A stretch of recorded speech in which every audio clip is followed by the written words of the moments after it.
La famille. Le Sénégal est le champion de la CAN 2025. C'était pas juste du foot, c'était incroyable.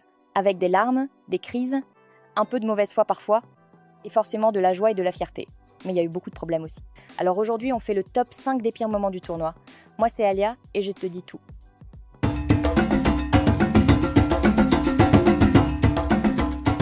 Parlons des choses qui fâchent. Parce que la CAN, c'est beau, mais c'est aussi parfois un peu compliqué. En 5, les pelouses parfois catastrophiques. Certains matchs ressemblaient plus à du beach soccer qu'à de la Ligue des Champions. Le ballon rebondissait bizarrement, les joueurs glissaient, ça a clairement gâché quelques spectacles. 4. L'arbitrage qui a mis tout le monde d'accord contre lui. Entre les décisions VAR incomprises, les fautes sifflées d'un côté mais pas de l'autre. Il y a des matchs où Toutix est devenu arbitre FIFA diplômé en 3 minutes. 3. Les accusations de triche et de corruption.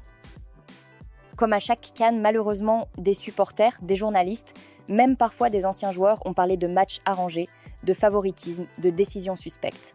Même sans preuve officielle, le doute dans l'esprit des gens, c'est déjà un problème. 2. La gestion de l'accueil pour la finale. Beaucoup ont pointé du doigt l'organisation autour de la finale. Quand c'est une finale, chaque détail compte. Le pire étant l'absence d'accueil, de sécurité et le logement. Pourri pour l'équipe du Sénégal. Carton rouge au Maroc. On ne sait pas si c'est de la mauvaise volonté ou une stratégie, mais ça n'a pas marché. Et comme dirait Chancel Mamba, la justice de Dieu, Diana. Tu vois, la justice de Dieu.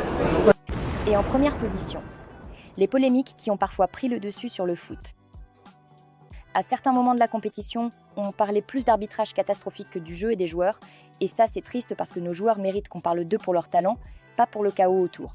Et un petit mot sur l'arbitre de la finale, Jean-Jacques Nedala rebaptisé l'arbitre marocain Pascal Tigri. Il a tenté un coup, mais le putsch a loupé. Il paraîtrait qu'il a rejoint son frère à Niamey, mais ça reste à vérifier.